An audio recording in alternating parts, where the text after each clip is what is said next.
Florida East Coast versus West Coast. Which side's better? That side.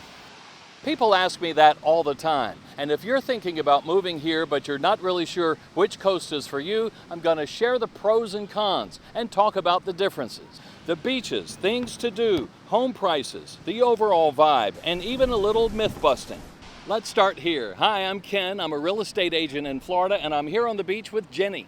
We love the beach. We actually met on the beach. We got engaged on the beach. We even got married on the beach. Some of that happened on the Atlantic side, some on the Gulf side. We've spent a lot of time at a lot of beaches all over Florida, and honestly, we like things about the Atlantic and the Gulf. One of the biggest differences is the water. On the East Coast, you'll see bigger waves. Where the waves are is where I'm at. On Florida's Atlantic coast, the water is deeper, closer to shore. There's a rougher surf. When you're on the water, you get the bob up and down with the waves. You can see cruise ships heading out to sea. It's super warm. It's got a very good current, so it's nice like a wave pool. And you're likely to see surfers here at Cocoa Beach, as well as Daytona, Ormond Beach, and Ponce Inlet. No matter how big or how small, it's always fun to get out there, and we never really take it for granted. There's also a stronger rip current on the Atlantic coast. On the west coast of Florida, the water is much calmer, the waves smaller. It's better for paddle boarding or just relaxing on a float. The water is nice and warm. It's not very choppy. You can swim far out. We like it. The Gulf Coast water is very clear compared with the Atlantic. At places like Clearwater Beach, you can see better underwater if you go out with a mask and snorkel. As far as the water temperature, it depends on the time of year. The Gulf gets colder during the winter, while the Atlantic stays relatively warm all year. But during the summer months, the Gulf waters are warmer thanks in part to the Gulf Stream. The water is very nice here. It's not unusual for the water temperature in the Gulf to hit 92 degrees or more. It feels like bath water. The water temperature can also depend on how far south you are on either coast. There's also a big difference when it comes to sand. It's very, very fine sand. It's totally clean, the sand you're walking in. The Gulf Coast beaches generally have whiter sand than the East Coast, whether you're walking on it or being covered in it. It is very clean, pure, relaxing. It's amazing. It's soft, it's fluffy, it's very, very soft and beachy.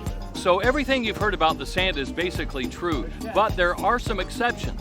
There are some beaches south of Sarasota, between there and Fort Myers, where the sand is a little bit more brown and not as fine.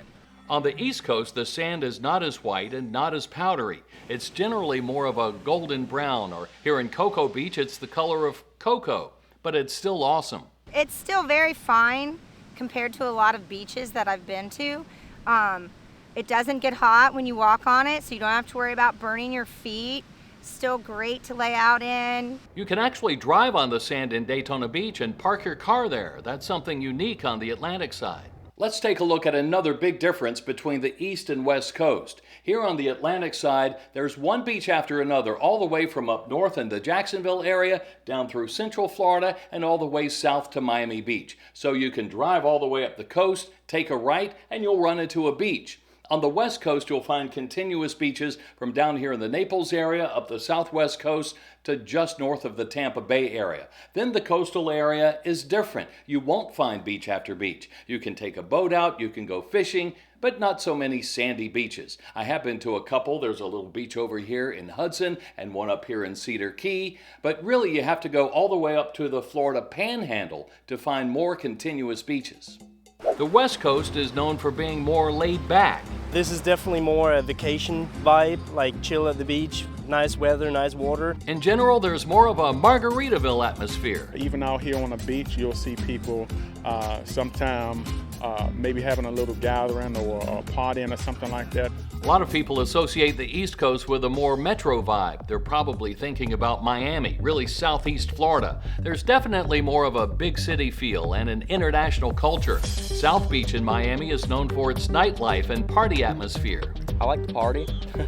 It's wild out there. And Jacksonville in northeast Florida has more of a big city feel, but really in between, there are lots of smaller beach towns. A lot of people come here, maybe go to Disney, and then come out to the east coast of Florida and really enjoy the beach. And then there's Daytona Beach. You go to Daytona, it's a little crazy. On the west coast, there's Tampa, St. Pete with its own big city vibe, but on both sides of the state, there's lots to do.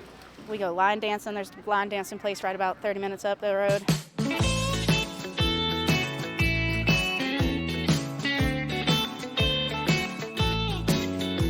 And the Gulf side has great waterfront hangouts and tiki bars. You can sit outside, feel the ocean breeze on your face, listen to the waves, sip on a cool drink after a hot day at the beach. It's the best place. You'll find lots of awesome beachside hangouts on the East Coast too. Everybody we've talked to at the restaurants and bars we've been to have been welcoming and inviting. If you're into big-time sporting events and big venue concerts, you might have more choices on the East Coast in the Miami metro areas and Jacksonville. Maybe not so much on the West Coast, with the exception of the Tampa Bay area. If you're looking for a nearby cruise, you can sail out of Tampa on the Gulf Coast, but you'll find more options on the East Coast, from Jacksonville to Port Canaveral to Palm Beach, Fort Lauderdale, and Miami.